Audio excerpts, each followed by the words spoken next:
Hey all, this is Yoshis, and this is the top 20 best SNES games of all time, or Super Nintendo games. So I made the list earlier today actually, and stuff that. But so this list was a one shot and stuff that, like it was very easy to make the list. Although there were certain Super Nintendo games that I wanted to have on there, but I didn't. Because I wanted to have the Mickey Mouse game, like the what was it, Magical Quest, I think it was called, but I was uncertain of what it was called, so I didn't know if I was going to take it on. And I never owned those games. I rented one of them and finished it, of course, obviously, and stuff that, right? And it was a fairly easy game except for a later part. I do remember the bird boss or whatever it was pretty hard. Or at least more annoying to deal with. I think it just took a long time to deal with. It wasn't that it was hard in those terms away, and you had to be like the climber guy and swing on the things to be safe from one of the attacks, if I remember correctly. But the final boss was fairly easy because you had to be the spellcaster. So that was really powerful, but yeah. So the list was fairly easy to do, so I made sure I had 20 games at first. And I put the games at first above. And then I made the numbers below. The one I put in all the games, then I made the numbers 1 to 20. So then it was about putting games. So top 20 best SNES games of all time. 100% masterpieces. All of them are masterpieces. It's with the PC ones. And stuff like that. And keep in mind that once we're done with all the different lists, for all the different consoles and stuff that, then comes the thing with making the top 20 best games of all time. And stuff that, right? And then it will only be a top 20 list. So then you will take, right? And then you might think that, only the games at the very, very top of each list, the top 5 games, are the only ones that should make it into a top 20 best game of all time. But that's actually untrue, because all of the games are, of course, 100% games. And if you think that, only the top 5 games can make it into the overall list, because here's the thing, right? When you compare only the Super Nintendo games to each other, or when you only compare PC games to each other, then that's very, very different to when you compare, I have to compare the Super Nintendo games to the PC games, to the PlayStation games, to the PlayStation 2 games, to the PlayStation 3 games, to the NES games, to the Game Boy Advance games, to the Nintendo DS games. When you compare all the consoles and all of the stuff together, then it's way harder to decide, what games, because then you have to take, what games were really, really special on the console and stuff that, right? And there might be certain ones that are lower on the list, for example, that might make it because, this was such a unique experience, or, you have to go with, because a lot of things are personal, of course, with certain games, and that's up being so. So at number 20, we have Secret of Mana. So yeah, Secret of Mana I didn't really play on the Super Nintendo. I did play it on ROMs, I believe. But then I also played Secret of Mana on the NES or the SNES Classic Mini, because I did use the whole hacks or whatever it was called to put more games on the Super Nintendo and on the NES as well and stuff that, and yeah. You could get a pretty large library of games, although certain games weren't as good as others. I had wanted to put Lufia on the game, but the main problem is that the Lufia, they messed up the order of releasing the games, and I don't know if it was a thing they only did in Europe or they did in the US, where basically the first game was the second game and then it was reversed. But that also means that, for example, if you get the European version of one of the games and then you mistakenly get the US version of one of the games, then 2 is 1 and 1 is 2, so you end up getting both of the same game and stuff that, right? Because the game is not supposed to have similar starts at all and stuff that, because one of them is a prologue to the other game or whatever, right? In one of them you play as the old heroes and stuff that, right? And in the other one you play as the other heroes, but yeah, And there is a prologue in the second game, which is the first game, and it is confusing depending on what region you're in. It's completely different with the game, because one is the Rise of the Sinistrals or whatever it is. One of them, but I believe it's something like Illusion, not Illusion, not the Illusion games, but the first game was really called something special, the real first game, of course, obviously, but yeah. Anyway, at number 19 we have Street Fighter 2 Turbo Hyper Fighting.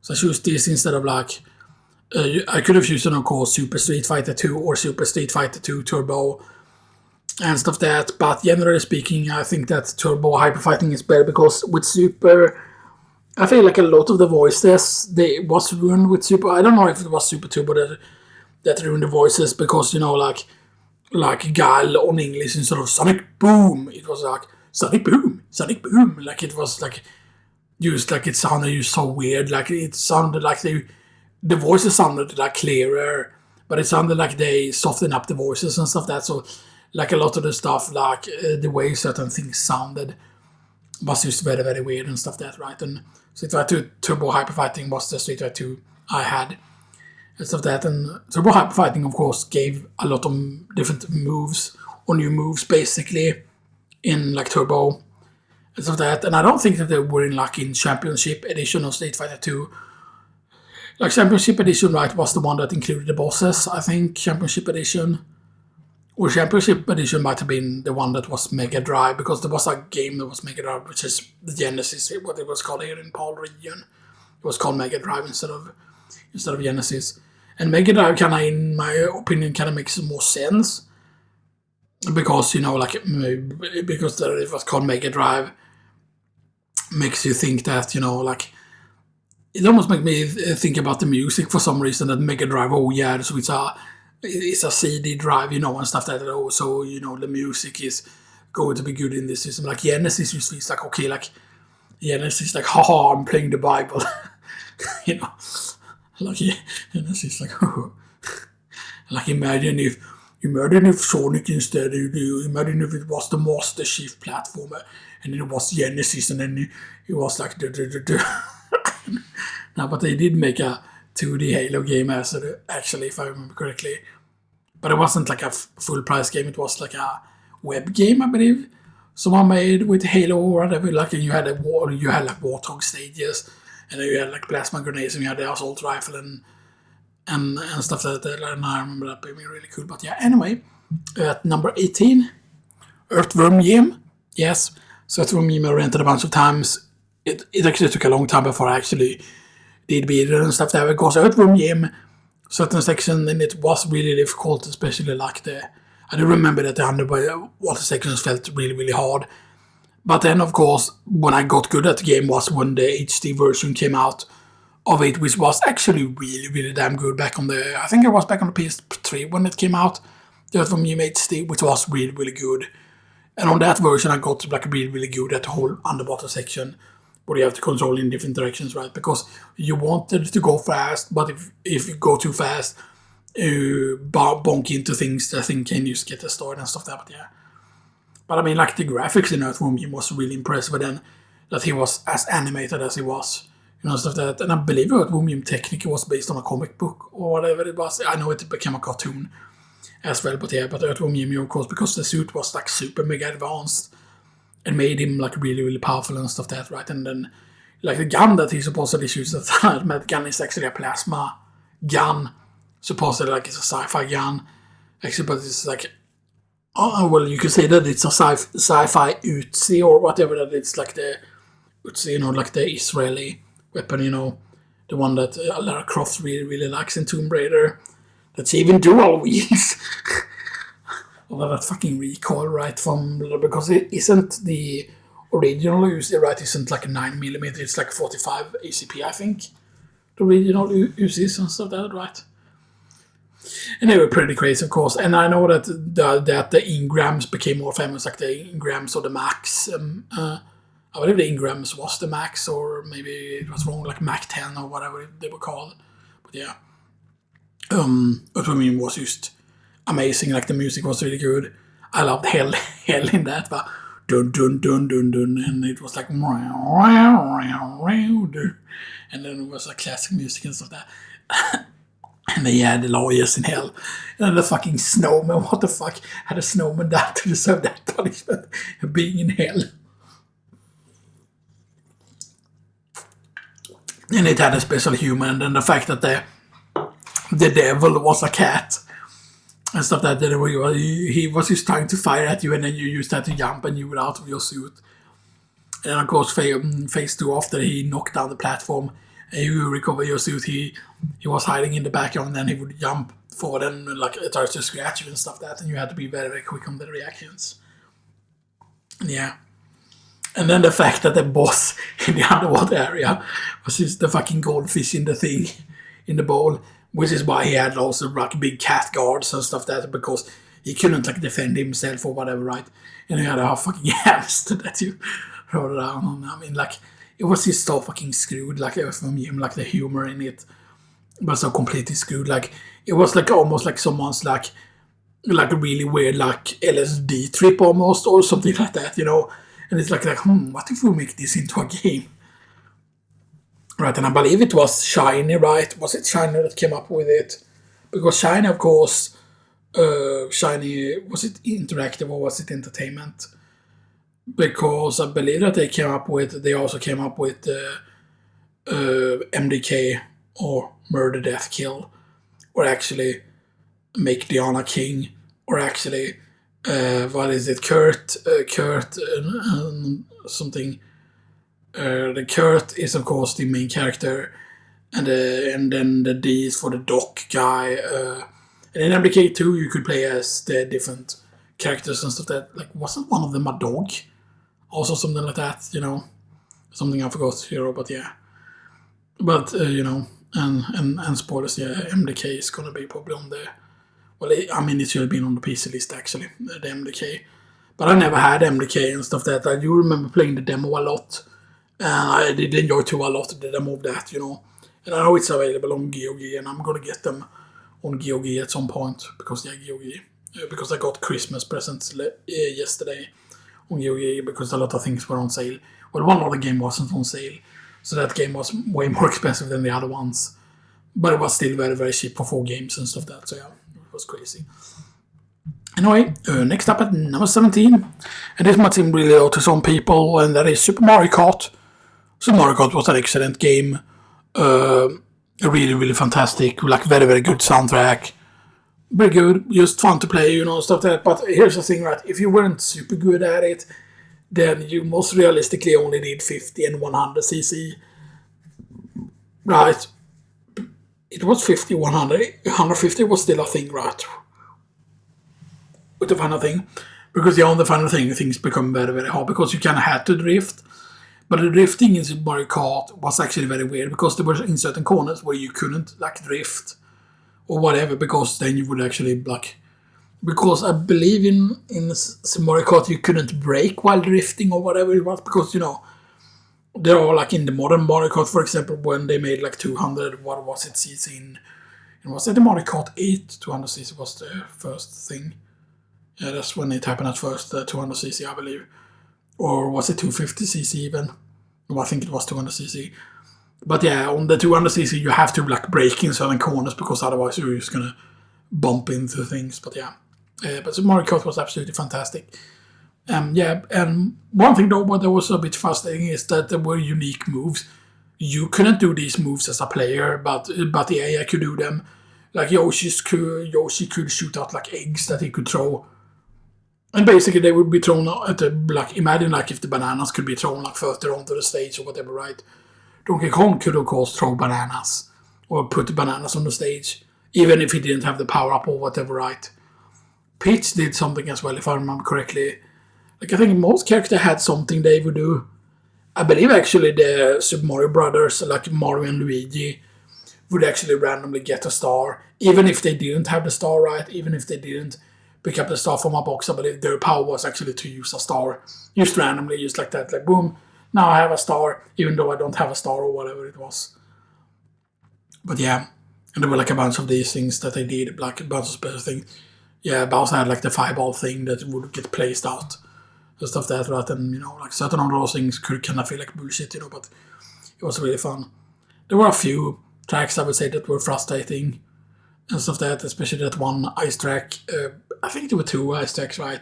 Because there was one ice track where you had a whole ice blocks that could block you and stuff like that, and that could be really frustrating, because if you got hit at the wrong spot and you ended up getting stuck at the blocks, and then you had like low speed when trying to go through where the blocks are, then that could become really frustrating. But yeah, but the great thing about Super Mario Kart also is even back then, there were like the classes, like the heavies, which was Bowser, Donkey Kong Jr. Yeah, Bowser and Donkey Kong Jr. was the heavies, right? There were only two heavies, right? Yeah, Bowser and Donkey Kong Jr. Then you had the average characters that were used, like, basically they were used neutral in all the stats. Or whatever, they weren't like super good at anything. And that was Mario and Luigi, right? Yeah. Because I believe that Peach and Yoshi were in the same tier. And Peach and Yoshi were slightly lighter. I think they might have been slightly lighter, so they had like less top speed. Or maybe they were slightly heavier. Which would be weird, like the princess, yeah, but maybe she has a heavy ass. Whatever, right? But then you had all like Toad and Koopa Troopa. That was the lightweight and stuff like that, but yeah. But there were like very, very few characters in Super Mario Kart and stuff like that. And there were like no unlockable characters or whatever, right? And stuff like that. And, imagine, right, if Super Mario Kart would have somehow had an expansion to it or something like that, right? That there would have been like a cart or something like, maybe there could have been like a cart that you somehow could have put in, and then it would save a certain data on the system or whatever, right? And then somehow the data could work on the original cart as well, right? Like there was like an expansion or something like that, Because it would have been cool to see like Super Nintendo versions of Wario, for example, because Wario was in Mario Kart 64, for example, and I fucking loved the Wario because of his sounds that he made, stuff like that, and the fact that he was really evil. Of course, Waluigi wasn't a thing in Mario Kart 64 either. He didn't come in until GameCube, right, until Double Dash, right? It's the first time because he needed a partner. But technically, Waluigi came from the sports games, right? Because it was in Mario Tennis where Wario needed a double partner or whatever it was, right? Because I believe Peach had Daisy as a partner or whatever it was. I think it was like Peach and Daisy, Black Mario and Luigi, obviously. So that the Mario needed someone, when they made like Waluigi, like, oh, evil Luigi. Wow, Luigi, because, wow, Wario, like bad Mario. Or evil Mario, basically. Like, wow.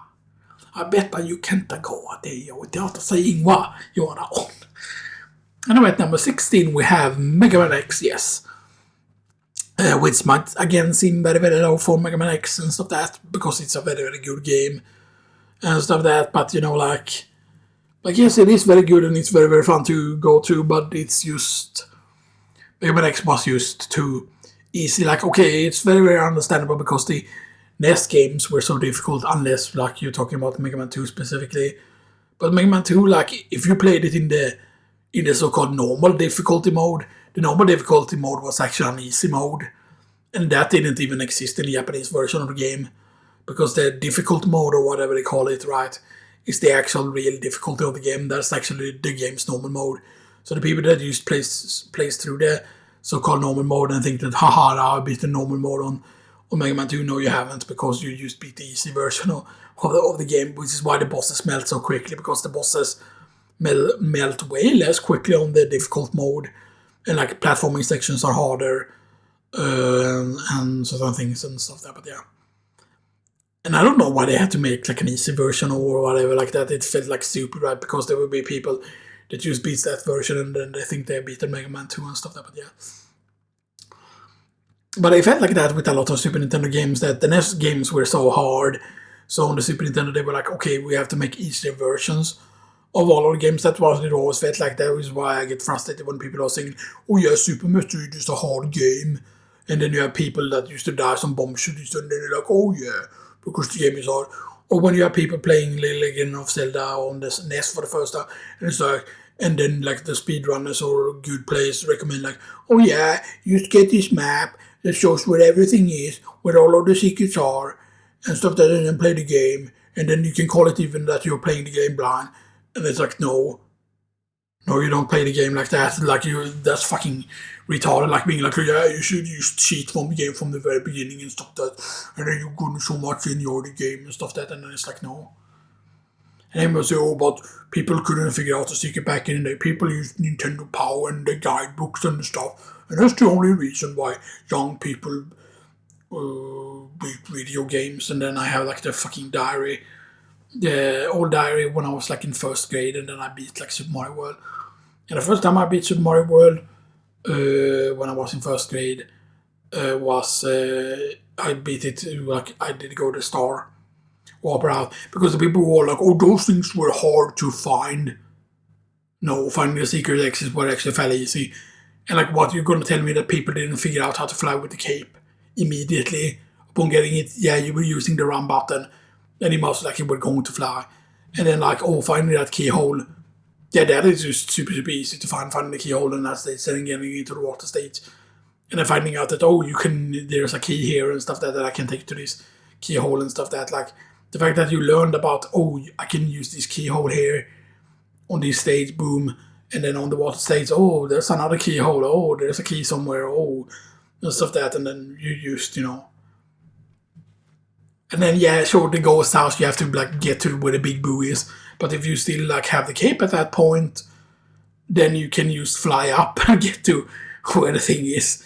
Like fairly easy and stuff that, like, it's way easier to get to the boss with the big boo, which you have to do, right, to get to the Star World. And when you got into the Star World, the secret exits were fairly easy to get to and stuff that, right, And stuff that because you figured out when you beat it, if you beat the first stage, for example, normally, and you find the secret exit and you say, this doesn't really lead anywhere, And you figure out, okay, like there has to be a secret exit, and then you do the secret exit.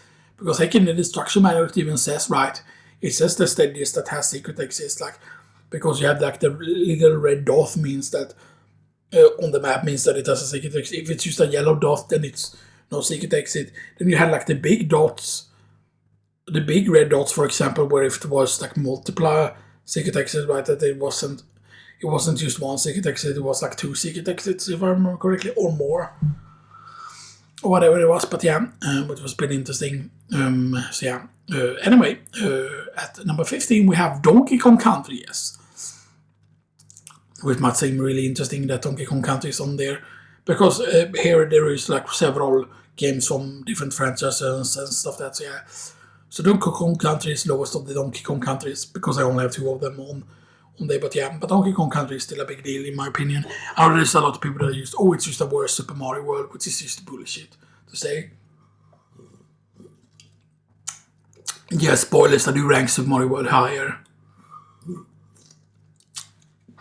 But Donkey Kong Country is its own good game. In its own right, the bonus rooms are really good, the music is really good. Yes, the graphics are super impressive for the time, but it's just that whole thing also that Donkey Kong and Diddy Kong is unique. Like, Donkey Kong is the stronger one.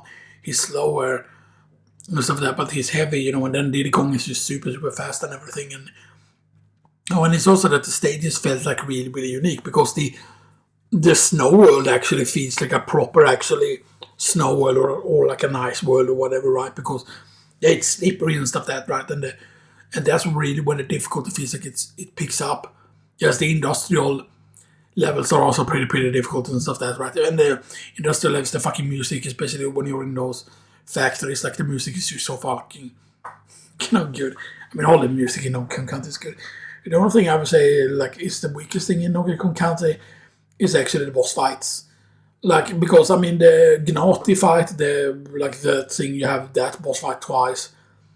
But it's not the same Gnati, by the way, like, the people will think that, it's the same bird twice or the same thing. Yeah, but they're colored different, and it's basically like, you could basically say that one is supposed to be the female one and one is the male one, and the male one is the harder one. And stuff that same thing when it comes to the 2 birds, that the easier bird is the female one, and the harder one is the male one. That's also how I viewed it, because they had like different colors as well, right? Like the harder bird had like the whole purple thing and stuff that, And it was like naughty and very naughty stuff that was actually pretty funny. And the fact that it was a beaver also, like made it like extra funny and stuff like that. But yeah. But I mean, the other beaver, right, would super jump more often. But it would do like the very, very large jump or whatever it did. But yeah. And then, of course, right, and then the only really, really unique boss was the oil drum. Which was technically not... I mean, technically it only had like enemies in it. But it's pretty cool, right? Because if you think about it, okay, like what I would have done, I would have made the enemies that it threw out was different versions of the enemies. Like when it throws out the mini naughties, because they were like those beavers that or beavers. I don't know if they were supposed to be beavers, but the smaller versions of the naughty balls, for example, like because it's an oil drum. But it's weird to call it an oil drum. It could have just been because it's skulls on it. It could have been like a toxic waste drum. And then imagine if these were like mutated versions of like the enemies and stuff that, right? And like they had like certain thing to them or whatever, right? That what if what if you were Diddy and then you had to hit it twice? So you hit it once and then you bounced off, and then you hit it again and then it died. Or maybe it was faster, or maybe it did something weird, like maybe it would walk and then jump, walk, jump, or something like that. Or use something different, right? And stuff that would have been really, really cool in that fight. But yeah. Anyway, at number 14, we have Super Mario World. So I think that I'm ranking Super Mario World low, which most people would probably agree with. But yeah, but the thing is, just I got oversaturated on Super Mario World. I played so much Super Mario World, and the main problem was that I had a friend, and his favorite game was Super Mario World. And when I went to his place, and I would play and stuff that, he had different Super Nintendo games than I had. He didn't have the same Super Nintendo games as I had. Okay, there were certain overlaps, like he had Super Mario World, I had Super Mario World. So it was very annoying when you were over at his place, and then he had certain games that you didn't have, and man, I could play these games that I don't have and stuff that, and then instead, like his favorite game to play was always Super Mario World. So it was like, oh man, like I really want to play something else. Nah, but you're gonna play Super Mario World. And it was just so frustrating because, oh man, I played through Super Mario World. Like, oh man, I played through Super Mario World already 20 times. And at certain years there would be like, oh yeah, I have like 396 or like the full clear files, okay, like, and maybe it was Super Mario World that actually made me interested in like trying to speedrun stuff and stuff there, because, eventually, once you play through it so many times, you start getting like better and better and you're able to do it faster and faster and faster and faster, and stuff that, and stuff that, right? And like Super Mario World is just so crazy because there were so many things you could do, like with the cape. Like you could be like fully almost invincible with the cape, because you could literally take damage in the air. And if I think you spin the cape on a certain frame where you fly, you can actually fly spinning with the cape. There's a way to actually do that, to do a spin flight. And stuff that, and if you get hit while in a spin flight, if you get hit by something when you're in the air, then you actually don't get the damage, you don't lose the cape if you're in that state. But I believe there's also a way to also not lose the cape even when you're flying normally and stuff that. But yeah, and then you can dive bomb and stuff that, and there's like so much tech to the cape. And the cape is still like the best power up. Like, sure, the raccoon tail in Super Mario Bros. 3 was so cool. But then it's just that used, Super Mario World, like the cape is used so much better. It's basically, I mean, like, I don't think it's controversial to say that the cape is the best item ever in a Super Mario game. The cape was just so revolutionary. There was so much stuff you could do with the cape. And the cape was also really, really cool looking. Like, it was really cool. Like, yes, it was a yellow cape. And yellow is normally, considered the ugly color, right? Like, yellow is the whole, Because I believe there's what do you call it? Like a song or whatever, where you sing. And then you sing about the colors or whatever, right? And it's like the yellow is like the ugly color or whatever, right? Which is weird. And stuff like that. No, I don't think it's orange that is the ugly color. I think it's yellow, actually. But yeah. Anyway, at number 13, we have Goof Troop. Yes, the Goofy and Max game, which actually Goof Troop, yeah, there was a TV show also called Goof Troop, but I believe the TV show wasn't even out yet when the game was made, and the game was made by Capcom, of course, because they made good Disney games, and Goof Troop was, I only rented it, I never owned Goof Troop, but then my friend that I talked about, because there were at certain points where they were at a certain store, and we both lived pretty close to this store, they had like where you would rent the games, but then at one point they were going to get rid of the Super Nintendo games because they needed to have other rental games because the N64 was out at that point, and I believe there were N64 rental games. And then they were going to get rid of the Super Nintendo games, so they allowed people to actually go in and buy them. And I missed out on that. I missed out on like getting any of the like rental games because I mean, if I would have known that the rental games were for sale and like they couldn't take full price for those games because they were quote unquote rental games, and normally you're not supposed to sell like rental games because the boxes that they came in were very special because they look like very unique because the boxes were big and red.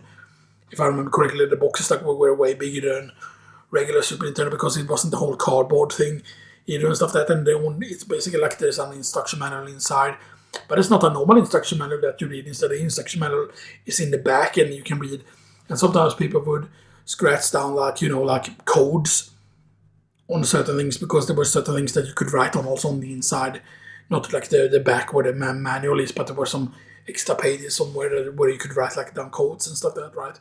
So there were certain rounds like in the Lost Vikings one, for example, there were like people that have written down code for like later levels and stuff like that, so yeah, you know, right?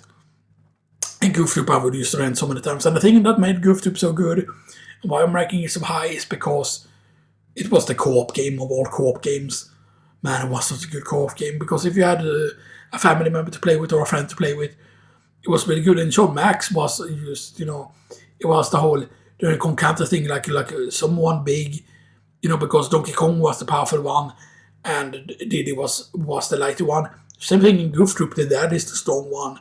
He can hit certain enemies and they die from one hit, while from Max they don't die from certain hits and stuff like that. So there are certain enemies that the dad is better to deal with, like Goofy, you know, or Långben, as it's called in Sweden.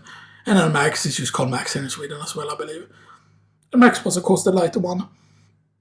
He could run way faster and stuff like that, but yeah. And then, like, the worlds were really, like, fucking creative and stuff like that, right? And the music was so good, like, you know. And then there were, like, special items that you could only hold one of, you know. And then you had, like, items that might have seemed, like, useless, like the bell. But the bell would, like, get enemies over to certain areas and then the other guy could hit them and stuff like that, you know. And it was just so much fun, you know, and stuff like that. And the boss fights felt pretty creative as well. And stuff like that, you know, and the music, like the boss fight music were absolute bangers. And that's just because it was Capcom, you know, and stuff like that. And Goof Troop was really good. It was just very fun, and it was even fun if you played it solo and stuff like that, right? But it was just like, as a co-op experience, that's why Goof Troop is really so damn good, because of the co-op experience and stuff like that. But even if you played it solo, right, it was just that the fact that, yeah, because if you did it solo, you could, for example, make like because there were like solo speedruns for it, if I remember correctly, and like Max were a different category from playing as Goofy, because playing as Goofy is considerably harder than playing as Max. But I believe that if you played it solo, right, you had to switch between using Goofy and Max and stuff like that, right? And stuff like that, yeah. You know, so because you were on like a base on the very first level and stuff like that, you know, and then, you know, and then so you got into that almost like haunted castle-esque thing, right, where the boss was the whole, wasn't it an insect of some kind, the boss, whatever it was. Yeah, there were some weird bosses in it, you know, and stuff like that, but yeah. And then eventually you go to the pirate ship and stuff like that, and the pirate ship, if I remember correctly, was pretty complex and stuff like that, but yeah. And the funny thing is that Pete looked like the evil final boss. He looked like what was it? Keelhaul Pete. Keelhaul. Which is the thing a boat can get into a keelhaul, if I remember correctly, and that's when the boat, like it'll like having a keyhole on a boat is not good. If I remember correctly, that's actually. But yeah, not only was it Pete that you saved in this, you saved Pete and his son, you know. Then what was his son called? I forgot. Because his son was also in the TV show. As well, and was, of course, Max's best friend and stuff like that, you know. Like, the parents were enemies. And their sons were, like, friends and stuff like that, right, you know. But then the guy who voiced Pete, by the way, like, in the TV show, right, because they weren't voiced in the game. But in the TV show, of course, the guy who voiced Pete is also the same guy that voices like Darkwing Duck and several like other characters, which is like really fucking cool and stuff that will show you the breadth of that character or the it's hard to explain like the wide registry that person have with his voice and stuff but yeah. And at number 12 we have the first Final Fantasy game, Final Fantasy 4. So yeah, so I can say the Final Fantasy 4 the weakest of the Super Nintendo games. Even though Final Fantasy 4 was like a really, really big deal. The story was really, really good, and Kain is still my favorite Dragoon. He's not the first Dragoon. The first Dragoon is actually in Final Fantasy 2 and stuff that, which is also what 4 was called in the US and PAL region. But the real Final Fantasy 2, of course, Ricard was the first Dragoon. But he didn't even have jump, man. I'm pretty certain he didn't even have jump and stuff that, right? And there was like Kain that had like the famous pose and stuff that, and it was a PS3 avatar. Like, of course, we lost a bunch of the PS3 avatars on console, but then some of the PS3 avatars came back for some reason, but I still haven't gotten my Kain one back. Like, there are some Kain ones I have 2 Kain ones, but the one that I'm missing is the one with the dark purple armor, the one that's like the official artwork one of Kain and stuff that I had. That was my favorite like PSN profile picture ever, and I kind of wish that I would have known that they were going to disappear, because then I would have never changed from that one, because the dark purple one is the really, really good one. There are also the other ones with the whole purple on his armor and stuff that, although technically his armor is actually meant to be cyan, if I remember correctly. But that was actually a later version where they made his armor cyan, but his armor is actually meant to be dark purple and stuff that, right? Because and you might say, oh, but it says that it's supposed to be the dark purple because you're not indicated that he's a Dark Knight. But it's because, Kain goes and becomes evil and then is controlled, but then he's not evil and stuff like that. But sometimes, and at one point it's like, and I don't know if it's a mistranslation that, oh, I faked being evil or whatever, like I faked being evil to figure out what the enemy was doing or something like that. But Kain is, of course, a very, very good character and stuff like that. Like, Kain was almost my favorite, and maybe that's why I like purple and stuff like that. But I mean, you could also say that it's from Super Metroid, because I love the gravity suit, the Super Metroid and stuff like that, right? And in our Link to the Past, the red male had like a purple thing on the Santa hat that he wears. I always call them Santa hats because it looks like it has one of those like balls on it, like on the Santa hat, or whatever, right? Which I know, is pretty funny, but yeah. Anyway, at number 11, so just outside of the top 10, we have Super Mario World 2, Yoshi's Island. Which the funny thing is, back then I didn't consider Super Mario World 2 to be better than Super Mario World, because it's just that Super Mario World 2 is just so short and stuff like that. Like, when you got the game for full price, and it was pretty expensive also, if I remember correctly. And then I beat it in 2 days, and I didn't even play a lot during those 2 days and stuff like that. Like, during the first day when I got it, and I forgot if it was a birthday or if it was during a Christmas or if it was just during a regular month when I got it. So I beat it like very, very quickly.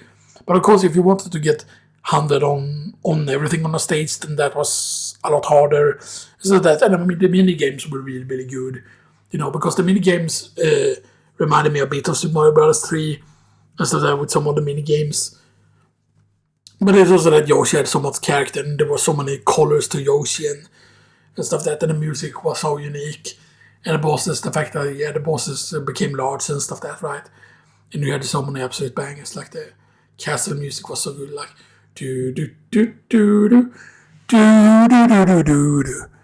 And I made up a song about it, right? That didn't make any sense at all, like, do do do do do in the no or whatever, in the spooky castle, do do do do do in the spooky castle, no, because it was almost like it felt more like a ghost music rather than a castle music in it and stuff like that. But yeah, but of course, because of how the game was done, that you wanted to get 100 on a stage, that made certain stages frustrating, because sometimes it was really hard to not get hit, and then you will lose the stars, and then if you lost like stars like very, very late into the stage, That was like super frustrating and stuff. That like they were like, and on certain stages there were certain like secrets you had to find in order to find everything, which was pretty frustrating. But yeah, but it was like so many cool things about it. Also, the fact that the startup screen changes depending on how far you are into the game is like really cool as well,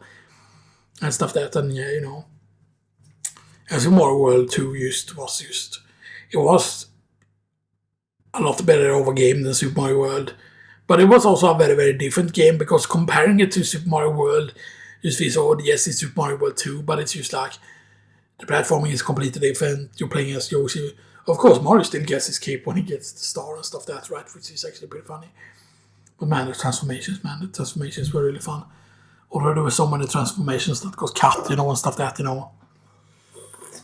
Which is why the DS games, right? The DS Yoshi's Island games were really important.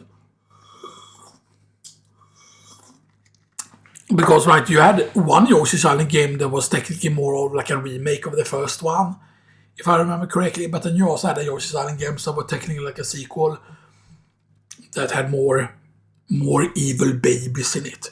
So instead of just Mario and Luigi, I mean, you never got to play as Luigi in the first Super Mario World 2 and stuff like that. But in the DS versions, you had like a baby version of Wario, you had a baby version of Donkey Kong. And so that Wario had a magnet. Donkey Kong could actually swing in vines, if I remember correctly. Whatever it was. So they had like different functionality to them and stuff, that's right. And you know, but the difficulty was fucking extreme in one of them, if I remember correctly. There was especially one of those skiing stages in it. They for some reason decided to be like, oh yeah, we have to make the skiing stages even harder. And there was no... Because there were certain skiing stages, right? Right, there were skiing stages, right, in Super Mario World 2, Yoshi's Island, right? From the very start, right? There were like skiing stages that were pretty hard. There were two of them, if I remember correctly. And one of them got pretty hard at the end, or whatever, because there were certain jumps that you had to make a very specific way. Otherwise, you would just fall, and you would just die. And the extra funny thing was when Yoshi got hit by something and then he fucking turned into the fucking rolling snowball and stuff that looked super fucking funny and stuff that, you know, and there was, you know. But yeah. At the number 10, and yeah, and keep in mind that the number 10, right, this whole top 10 is used, it's very tight for every single game here, you know. Almost every single game could have been like a number 1 game on any other list or whatever, right? Because, you know, because it is very tight here between the games.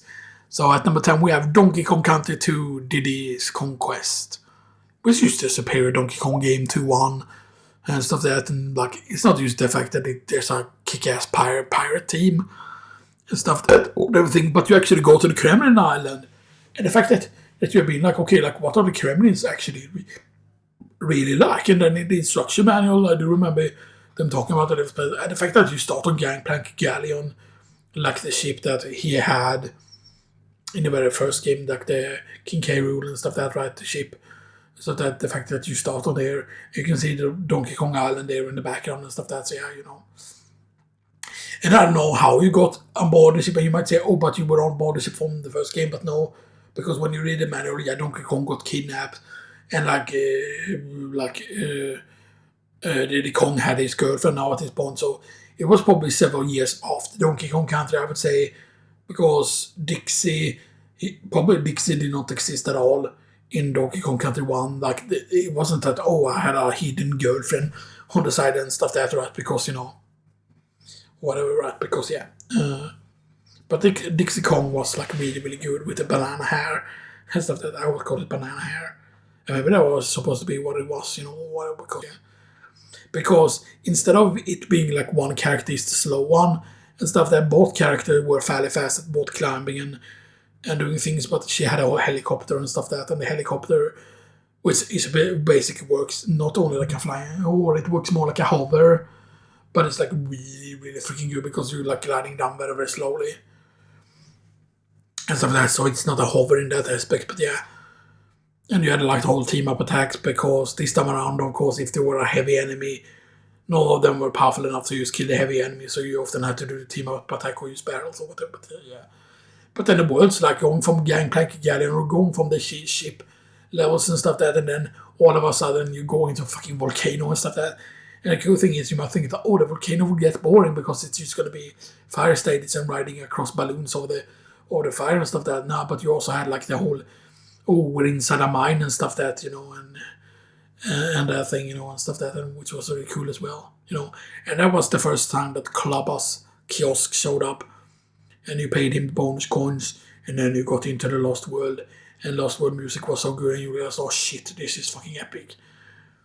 And then if you did the first stage on the Lost World, you realized, okay, like the stages aren't easy, you know, and stuff that, right? And then when you did bonus stage there, instead of like a bonus coin, it was actually a DK coin for the bonus stage and stuff like that, which was interesting. But yeah,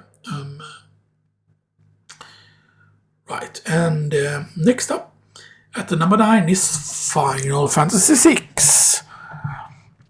which, you know, it's probably not to anyone's surprise that Final Fantasy VI is over 4 and stuff like that, because yeah, Final Fantasy VI, I know that a lot of people, oh, it's just the best Final Fantasy game of all time, like certain people even put it higher than 7, and like 9 and like 10 and stuff like that, because yeah, which is understandable of course, because Final Fantasy VI was a big deal. Kefka was very, very good as villain and stuff like that, right? And it's not only that, it's just that all the characters were really, really interesting and stuff like that, and then you had a whole SP system and stuff like that, you know, and it was a really, really good game.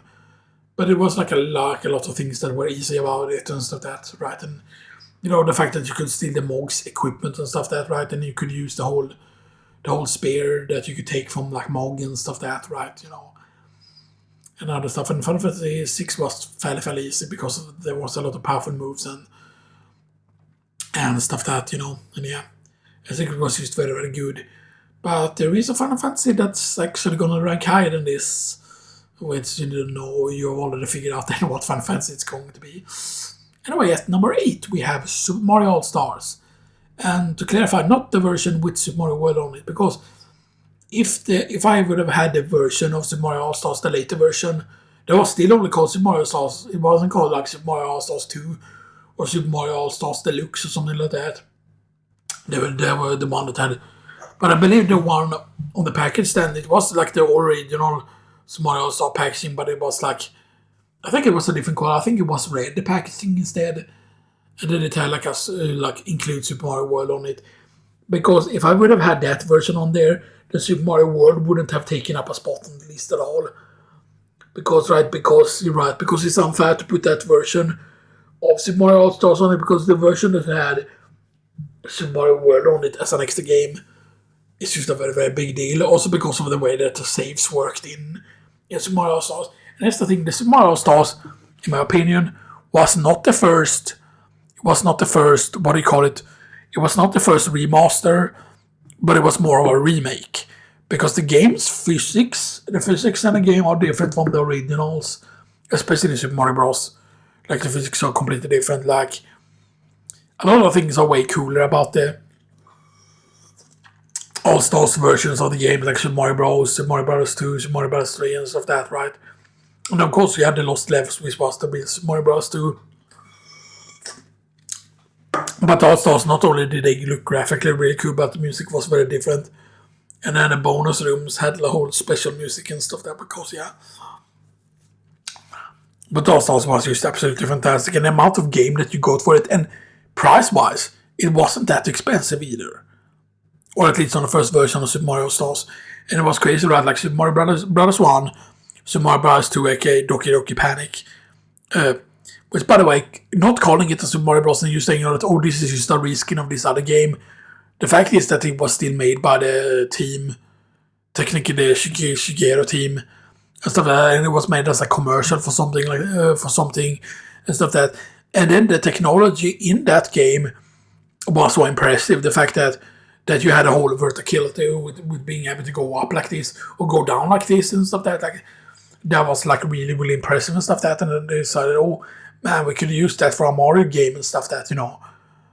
And stuff like that instead. And instead of making like, because they thought that, lost levels or used to Mario Bros 2 would used to have been too hard for the PAL and the US audience. So that's why they made like the reskin of Doki Doki Panic. But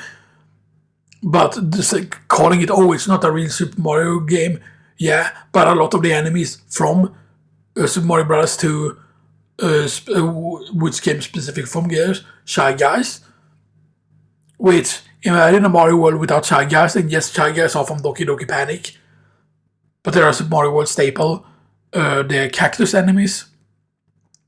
That was the first time the cactus enemies disappeared or appeared,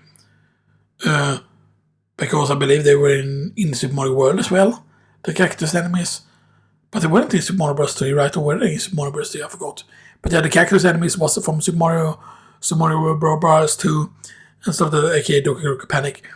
The ninja-like enemies, the black star-like enemies were from that as well. Birdo is, of course, from that as well.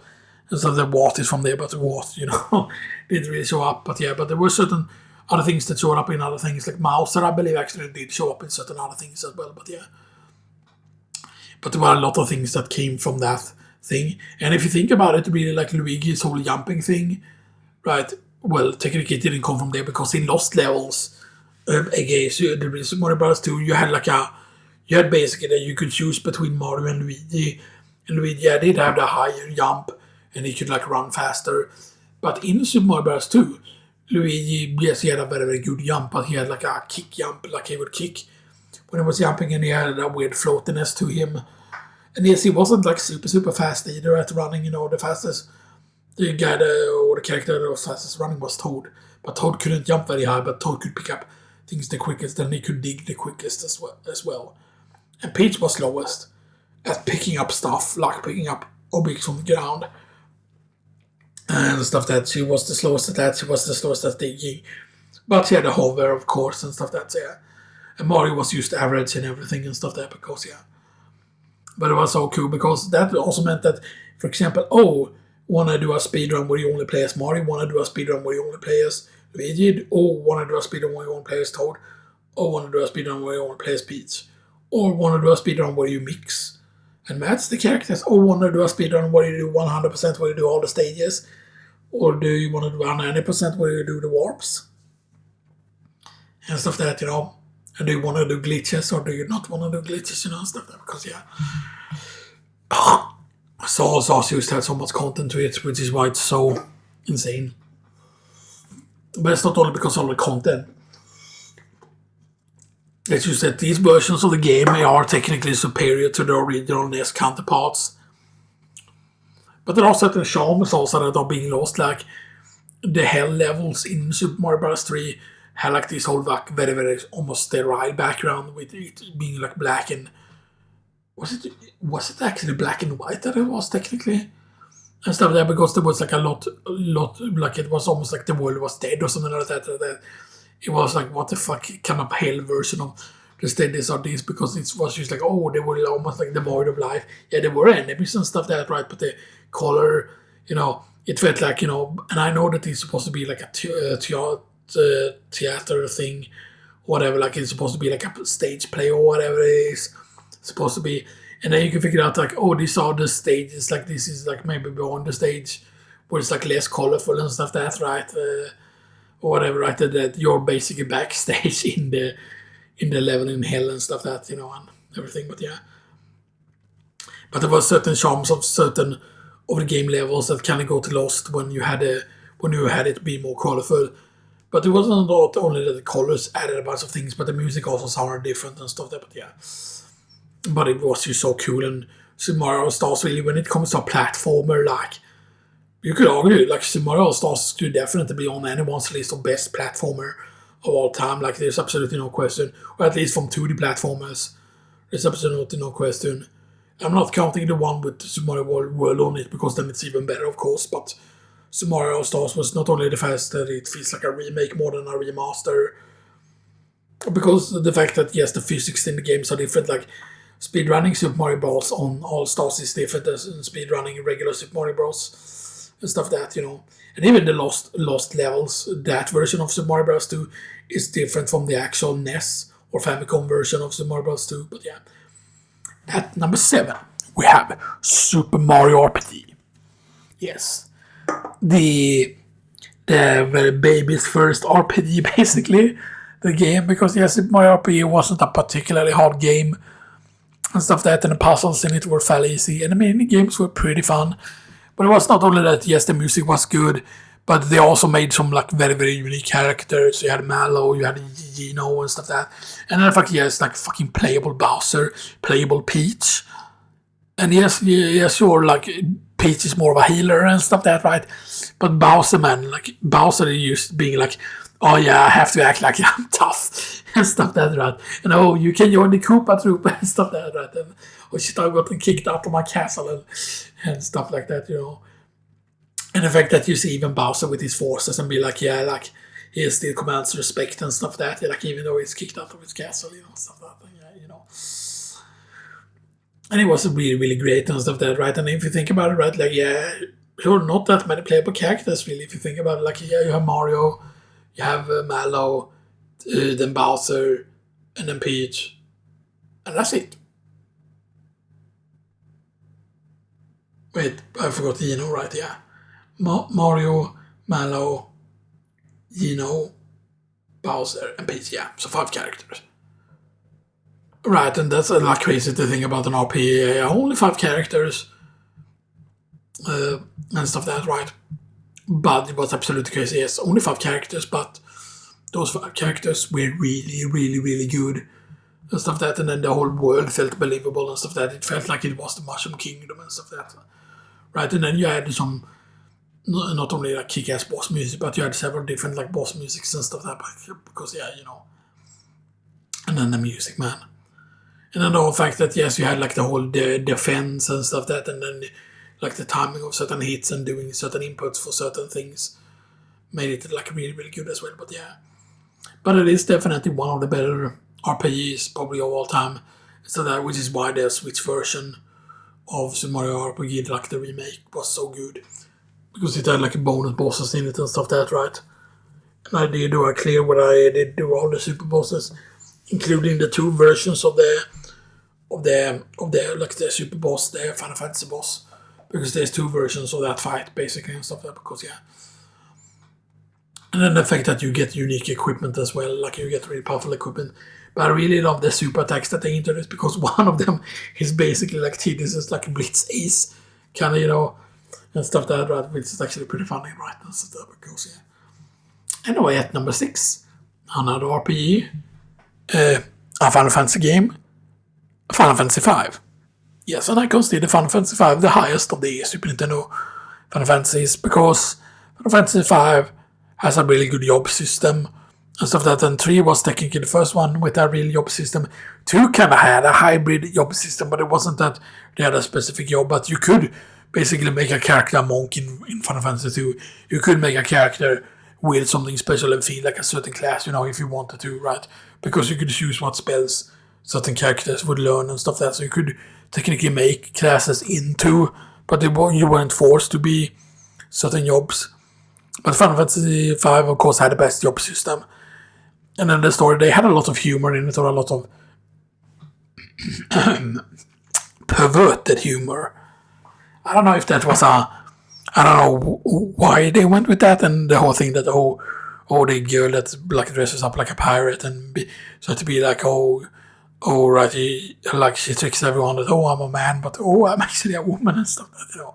And it's not supposed to be like a it's trans and stuff like that, you know. It's not supposed to be anything like that, but yeah. And then when they discover it when the person is sleeping, and they see like, oh man, this person is really hot.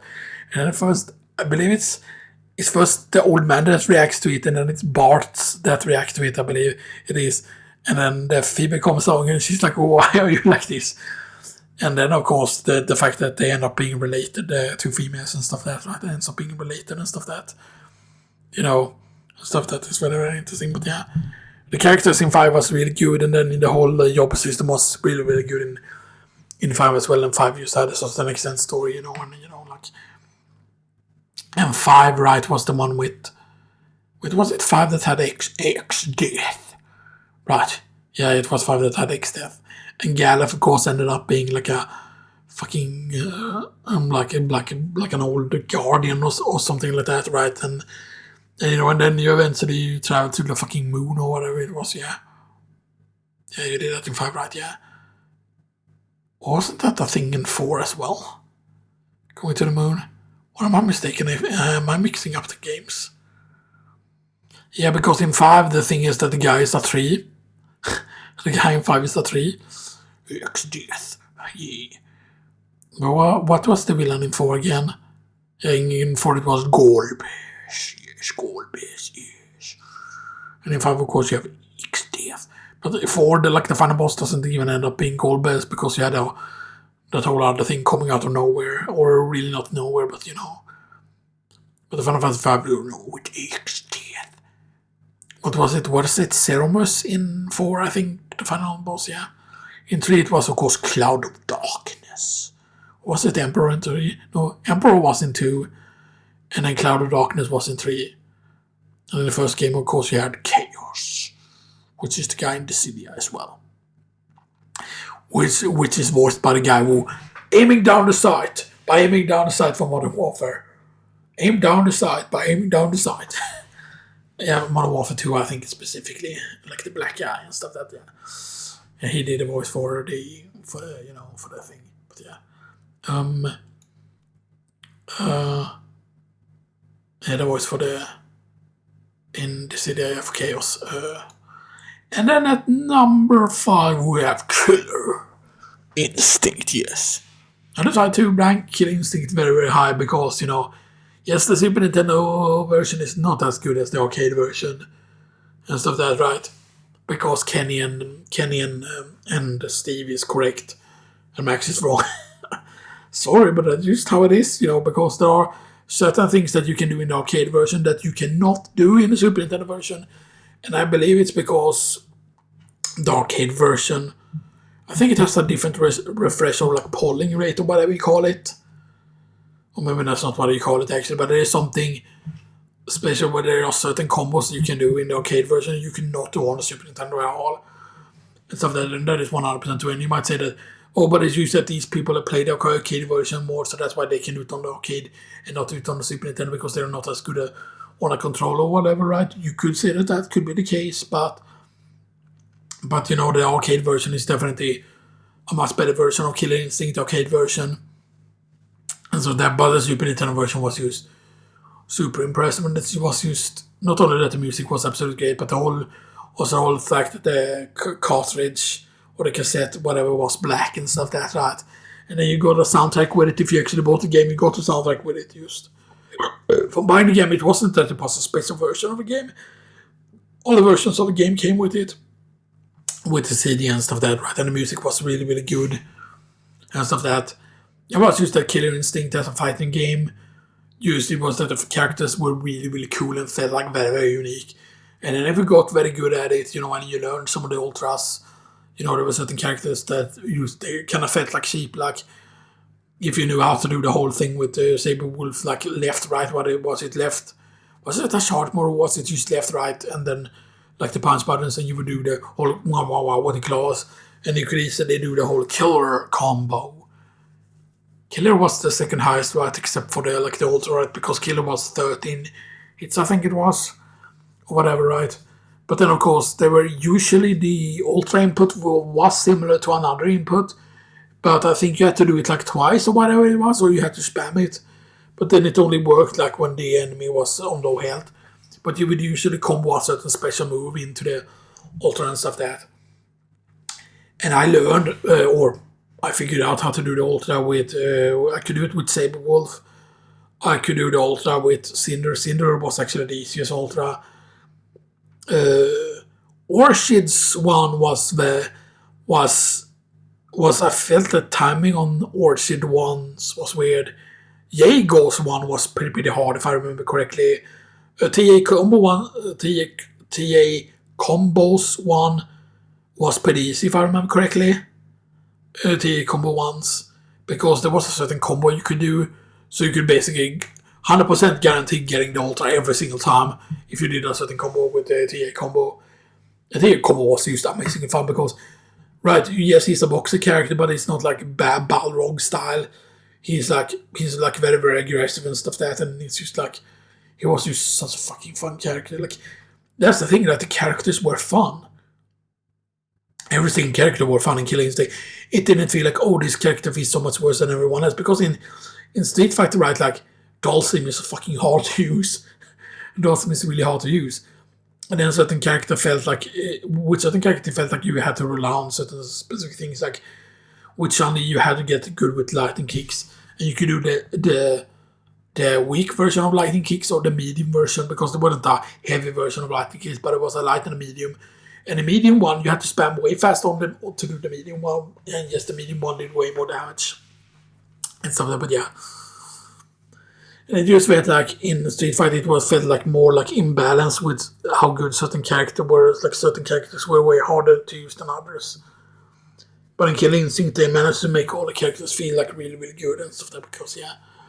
But then of course the KI for 360, well, not 360, right, it was Xbox One. Oh, on Xbox One, Killer Instinct, bird noises, right?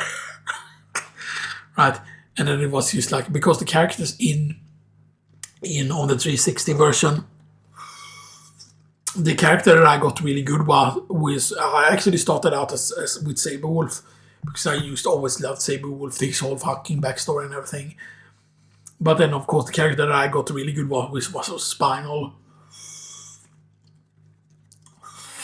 Because Spinal could not only swing the sword crazy, but it also had the whole Viking music to it and stuff like that, right? So maybe Spinal is supposed to have been like a Viking that died or whatever, that's what Spinal actually is. But the cool thing is that Spinal kind of had like a teleport to him, if I remember correctly. But he also had a thing he could do with his shield. I believe he could actually shoot back projectiles at you. It was really, really fucking cool. But yeah, but I fucking love Spinal in that. Because that had the best version of Spinal in it and stuff, because yeah. But the fact that Killer Instinct, Microsoft decided to be absolute bullshit about it and just be like, oh yeah, we're gonna have this on PC as well, but we're not gonna release a console version. Like, if there's any game for Microsoft that I want, and I don't want to have to create a fucking Microsoft account for it. Yes, I do have a Microsoft account, but the Microsoft accounts are already tied to a certain PlayStation account. Like I do, for example, on the Xbox One, I had an account called Meows, one per box. Yeah, Meows, one per box. Yeah, I know, like a fucking stupid ass name. But that's because I got an Xbox One early, before it came out in this country, because I got an American version of it. And the thing was that it was region free. The console was region free. The Xbox One. And the American version of this console was cheaper, which is really weird, right? Because there was a certain place that had, because basically that the store that took in these imported Xbox Ones, they had like some sort of deal with Microsoft, so they taking in those consoles were cheaper somehow, or maybe it was that they had to play the store themselves paid a certain upfront cost that were expensive for the store, but the fact that they sold these early meant that they were gonna sell a lot of these. So certain stores were taking in a lot of these American like Xbox Ones, and I got one of those, and they ended up being cheaper than when the console came out in the same country and stuff like that. And yes, you might say, well, oh, but how did you buy games? Because most of the games that I bought was digital, and so that because physical games, like they weren't allowed to sell like American games for whatever reason, they weren't allowed to sell them. Or maybe they did sell some of them, but I do remember having to get like digital games. And how would you get digital games? Well, you have to create like a fake address. Basically, you have to create like a American address for like a state or whatever, like that you live there. But then of course you would use, because the credit card that you were using were of course still linked to my real address here in my country and stuff like that, right? So it wasn't that, oh, you avoided paying for the games. No, we did pay for the games and stuff like that, because we still got billed that or like a real address and stuff like that. It wasn't that, oh, there is a bill that gets sent to an American address or whatever, right? And then, oh, there is no one that lives then on that American address or whatever, right? It's not that that person got a bill that lives at that American address. It was instead, like, of course, because the credit card is of course bound to a certain address. So you don't like escape, like not paying or whatever, right? Because that's just how it works. But yeah, the fact that you could get like an Xbox One early and stuff like that, and yeah, Killer Instinct was the reason why I even ended up getting the Xbox One. because I thought that maybe it's gonna come out on PS4 or whatever, right? But nah. But Xbox One, right? The Killer Instinct was just so good on it. But yeah, but this is about the SNES Killer Instinct, and the Killer Instinct was really good. And well, technically the N64 version, right? Like Killer Instinct 2. Well, technically it was not called Killer Instinct 2. It was Killer Instinct Gold, right? That it was called, I think it was. But yeah, that version looked like very different and stuff there. But yeah. Anyway, at number 4. And there's nothing left. Or a little bit used. But it's used so I get the taste. There's not actual anything in it because you can hear. And this is one of my favorite monsters, by the way. They used the Aussie Lemonade, which is like very beautiful, the art on it and stuff there, because yeah. Because it's just the ones that have like juice in them, like real juice, are the ones that are the tastiest. Except because I would tell them to have less oil in them. Because there's actual oil in some of the monster flavors. There are like oil in them. For whatever reason, like, we have to have the seed oils in it so you don't resist the evil bankers. Which is why they shit on that Nicolas Cage movie. That's why they hate it in Hollywood. And they all gave it a 5% or whatever it was on Rotten Tomatoes. It's not a 5% movie. I'm sorry. But you're trying to be like, okay, it's a 5% movie. Right, so you're telling me that it's worse than certain other like absolute shit-ass movies. And then it's like, the reason is like, or these look like not real cowboy clothes, or these don't look like how things should actually look like. And then Nicolas Cage isn't even the main character. I was saying that, this doesn't feel like a real Western or blah blah blah, whatever, that is used to excuse it. Because the real reason is because a certain person dies at the very start of the movie. And it gets offered a bounty on that person's head, or the person that killed the guy, for like $100,000. And $100,000 back in the Western age was a lot of money, but that's of course because of the character that got killed in the movie, which was Rockefeller, I believe. It's the guy that got killed in the movie, but yeah. Because, no, you're not allowed to kill off that person because he is a certain person of a certain religion that are bankers and stuff like that. And then it's just like, yeah, that's why the movie got low score and stuff like that, because of that one thing. And because you know that all of the so-called audience that gave it a low score, all those audience members are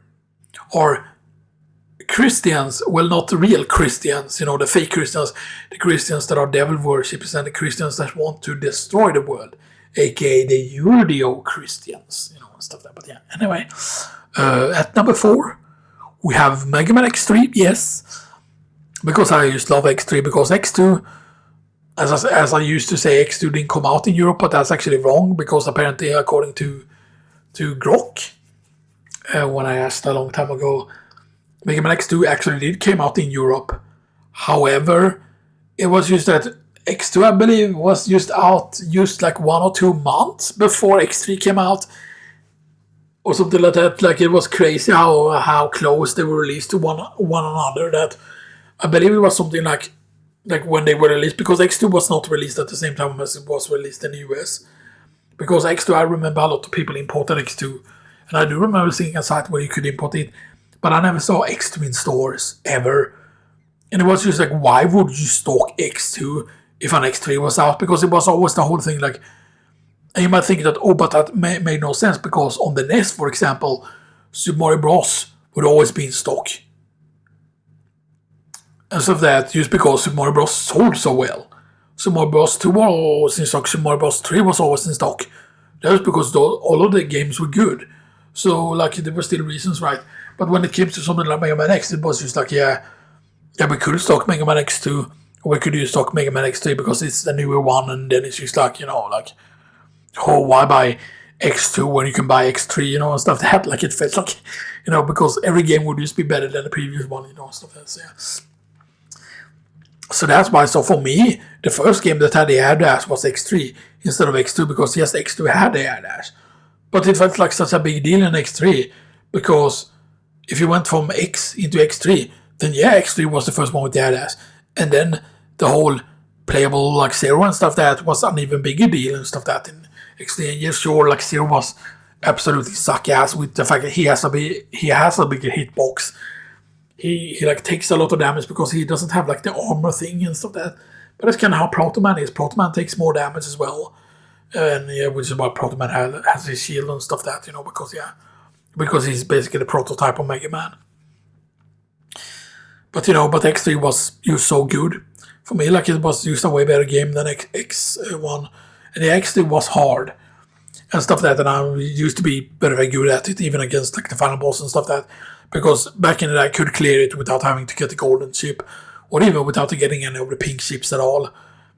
Which, by the way, yes, I know that taking the armor is kind of like a bad idea a lot of the time, because if you take the armor, if you take the pink cast with the armor is really good. But here's the thing, like the armor has the same damage reduction from the first hit.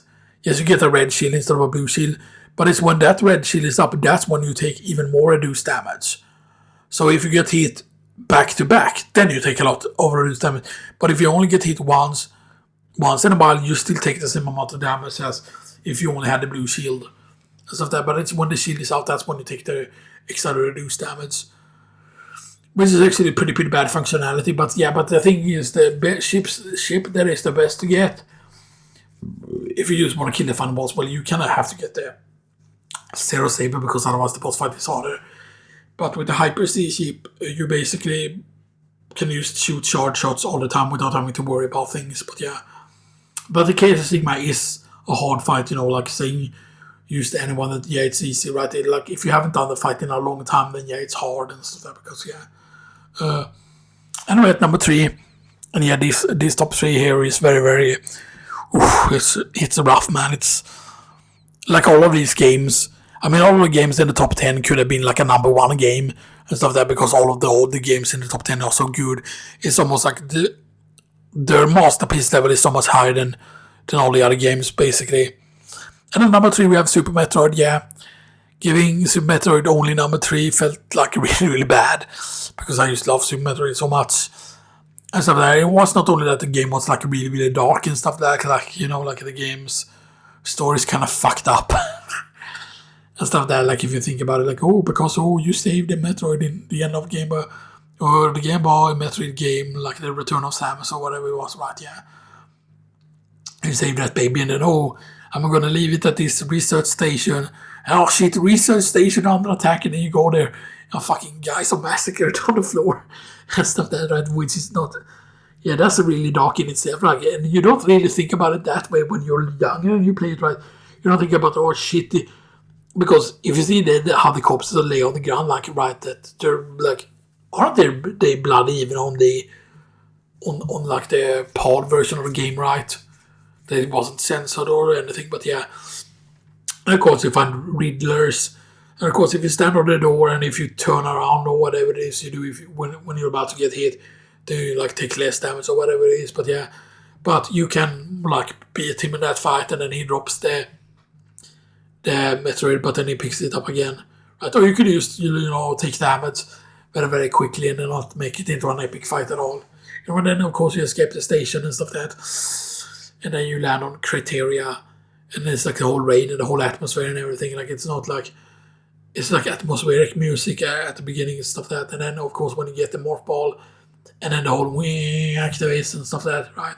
And then when you go up the elevator, all of a sudden the room is active. All of a sudden now there's music in that room, in the elevator room. And then as soon as you go out on the next door, it's just like enemies, space pirates are there now and stuff like that. And it's so shit, you walk up the planet and stuff like that, right? And the planet's defense system is of course controlled by Mother Brain and stuff like that, because the Mother Brain is an AI and stuff like that, it's actually pretty interesting. Because, yeah. Anyway, at number 2, because I don't want to make this too long. Oh man, my nose. And it's not allergies, it's actually something that my parents are also very much with their noses and stuff like that right now.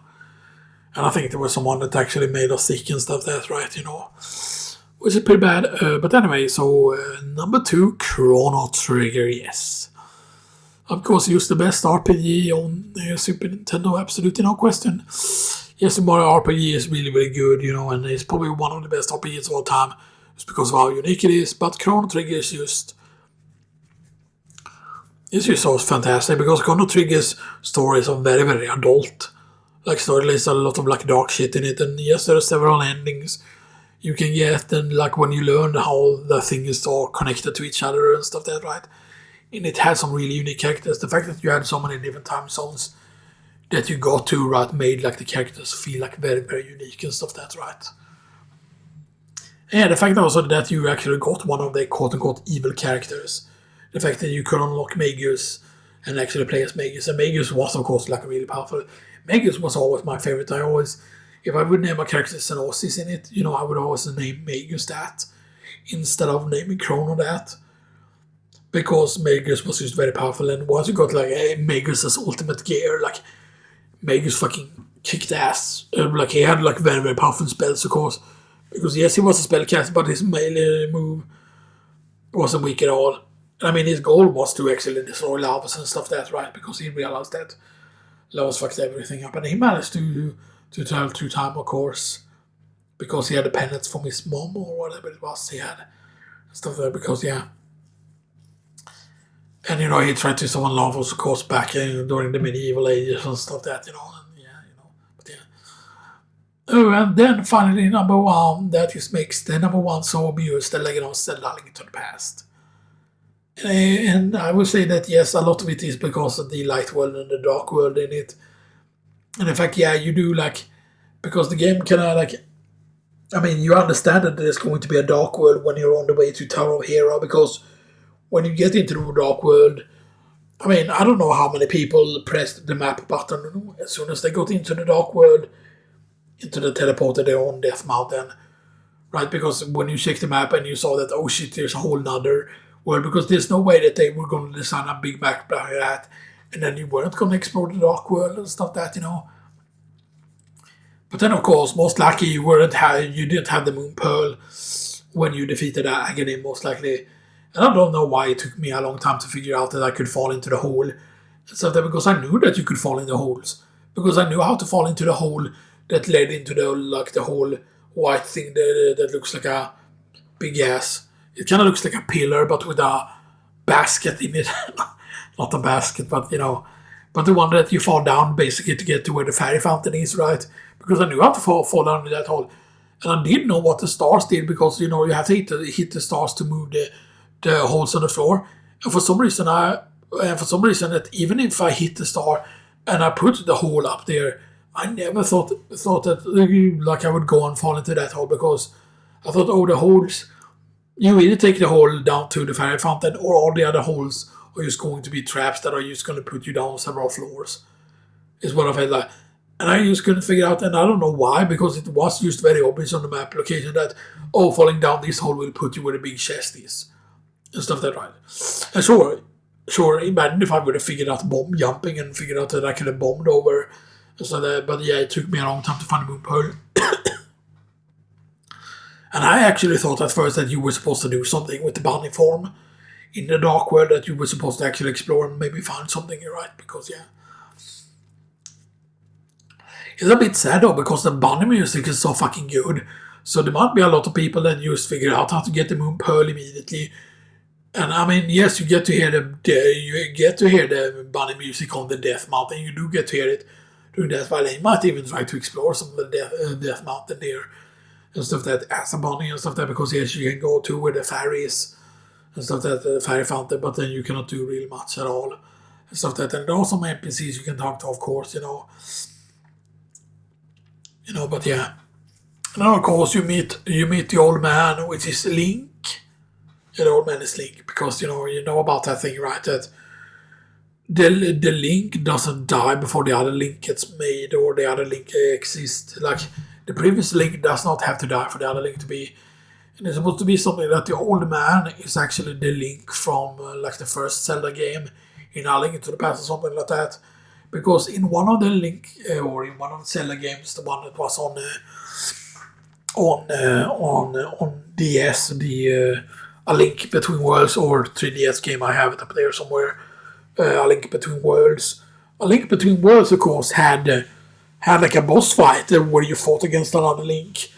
And I believe that boss fight was actually technically that you fought the old man, or whatever, right? And the old man was like Link himself and stuff like that, right? And then you figure out, wait, this Link that you're fighting here is not a Link that is using the whole logic from A Link Between Worlds. This Link that you fought in A Link Between Worlds is actually A Link to the Past Link that you're fighting in A Link Between Worlds. And stuff that, right. And that just clarifies that, okay, the old man is actually the Link. So does that mean that the old man that gives you the sword, that gives you the wooden sword in the cave, right? And you might say that, oh, everyone is the same old man, but it's not true, of course.